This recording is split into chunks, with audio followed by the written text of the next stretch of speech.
महोदय, मुझे बताते हुए प्रसन्नता है कि अगर इच्छा शक्ति हो तो परिणाम दिए जा सकते हैं। 181 मुख्यमंत्री आरोग्य मेले के माध्यम से अब तक 13 करोड़ 29 लाख से अधिक रोगी लाभान्वित हुए हैं। प्रदेश सबसे अधिक आयुष्मान भारत का गोल्डन कार्ड देने वाला राज्य है।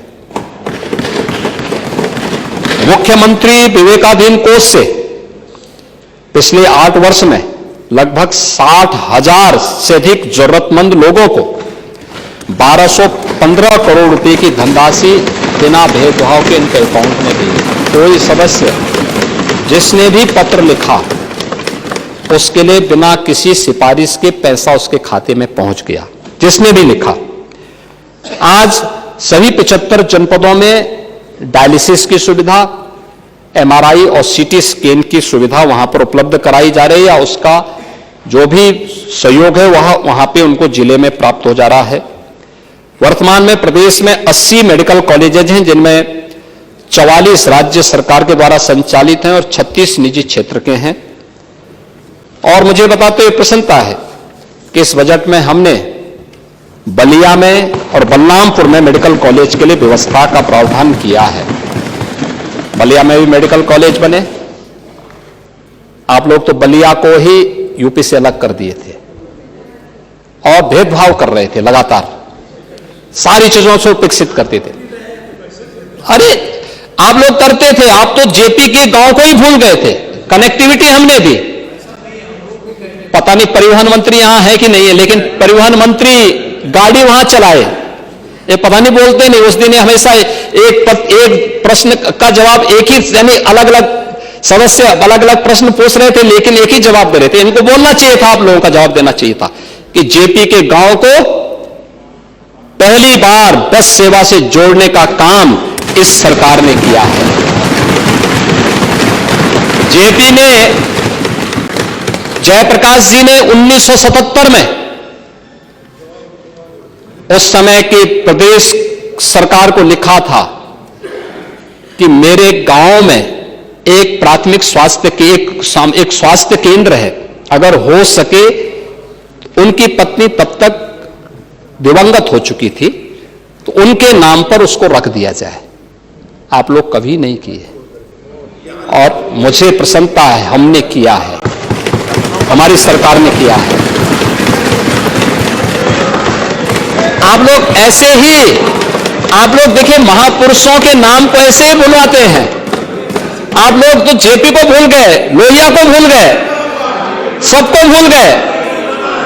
लेकिन आप जेपी के मूर्ति पर माला भी पहनाने समाजवादियों को नहीं जाने देते हैं। बनाया हुआ समाजवादियों का है, आपने देखा होगा। तो बिना किसी औपचारिकता के सरकारी पैसे को लूट की छूट तो नहीं दी जा सकती। आप जेपी के नाम पे होटल तो नहीं बना सकते। जेपी के नाम पे कन्वेंशन सेंटर बनना चाहिए। जेपी के नाम पर कुछ लोक कल्याण के कार्य होने चाहिए। आप अपने स्वयं के फिजूल खर्ची के लिए जेपी के नाम का दुरुपयोग कर रहे हैं, यह नहीं हो सकता है। जेपी एक महापुरुष थे, उन्होंने लोकतंत्र को बचाया था, उनके नेतृत्व में पूरी लड़ाई लड़ी गई। लेकिन जेपी के नाम का दुरुपयोग करके आप लोग जनता के आंखों में धूल झोंकने का काम नहीं कर सकते। लेकिन हम लोगों ने अब बलिया में मेडिकल कॉलेज का भी निर्माण होगा। देखो वहां की विधायक बांसडी की विधायक ने भी इसके लिए पुरजोर पैरवी की थी और उनको हमने दे दिया है। बलरामपुर में भी मेडिकल कॉलेज सर्वे अटल जी के नाम पर हम लोग बनाने जा रहे हैं। अटल जी की पहली प्राथमिक, यानी जब उन्होंने राजनीति में प्रवेश किया था, पहला चुनाव बलरामपुर से लड़ा था। और बलरामपुर में भी हम लोगों ने, आपके जनपद में भी हम मेडिकल कॉलेज दे चुके हैं और मेडिकल कॉलेज वहां बना चुके। एमबीबीएस की सीट 11,800 सीट्स थी, वर्तमान में 11,800 सीट्स हैं।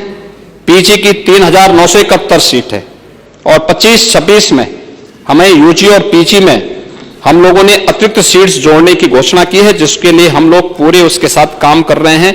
और इन सब के लिए भी हम लोगों ने 2,066 करोड़ रुपए की व्यवस्था का प्रावधान बजट में किया है।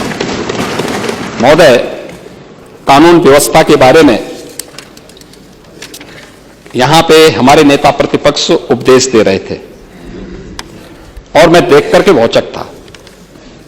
वो पता नहीं कहां से आंकड़े लेकर के आ गए। मेरा आंकड़ा नहीं, ये मैं आंकड़े जो दे रहा हूं ये वे आंकड़े हैं जो ऑथेंटिक हैं। देखिए आज आपने जो कहा, हाँ मैं उसी पे आ रहा हूं। मैं 22 के नहीं, मैं 24 तक आपके पास आ रहा हूं। मैं आऊंगा, मैं 22 के आंकड़े पे भी आता हूं, 24 के आंकड़े पे भी आता हूं। देखिए एक तो परसेप्शन 2017 के पहले क्या था। पंडित जी आप भी कहीं जाते 17 के पहले, ठीक है स्पीकर के नाते आप गए होंगे तो प्रोटोकॉल अलग था, लेकिन एक कॉमन मैन बनकर के जाते और कहते मैं इटवा का रहने वाला हूं तो लोग आपको भी शंका की नजर से देखते, जबकि आप लगते भद्र पुरुष हैं। अलग विषय है कि शिवपाल जाते तो इनको तो कोई देता ही नहीं। 17 के पहले वो मंत्री थे तब इनको मिल जाता था, अन्यथा वैसे जाते तो इनको कोई देता नहीं। लेकिन आज आप जाइए, मत बोलिए कि सपा के हैं, हो सकता है सपा के नाम पे लोगों में एलर्जी हो, लेकिन अगर आप बोलेंगे उत्तर प्रदेश के हैं, और मैं दावे के साथ कहता हूं कि भारत के अंदर और दुनिया के अंदर कोई देश और कोई प्रदेश ऐसा नहीं होगा जहां पे लोग बड़े सम्मान की निगाहों से आपको न देखें। ये परिवर्तन हुआ। हाँ, हमें खुशी है, हमारे प्रदेशवासियों को सम्मान मिला है। हमें खुशी है, हमारे युवाओं को उसकी पहचान मिली है। हमें खुशी है, ये वही प्रदेश है जिस प्रदेश में पहले कोई निवेश करने नहीं आता था, आज निवेश का डेस्टिनेशन बनकर के उत्तर प्रदेश ने एक नई पहचान बनाई है। ये वही प्रदेश है। और मैं आपने जो आंकड़े मुझे दिए हैं,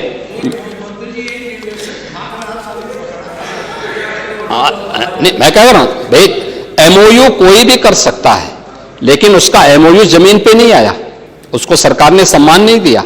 आपने क्या मॉनिटरिंग हो रही थी, और एक एक चीज की मॉनिटरिंग होती है, और मॉनिटरिंग करते करते जब पकड़ में आया तो उसको जहां जाना था वहां पहुंचा भी दिया, जहां जाना था वहां पहुंचा भी दिया है।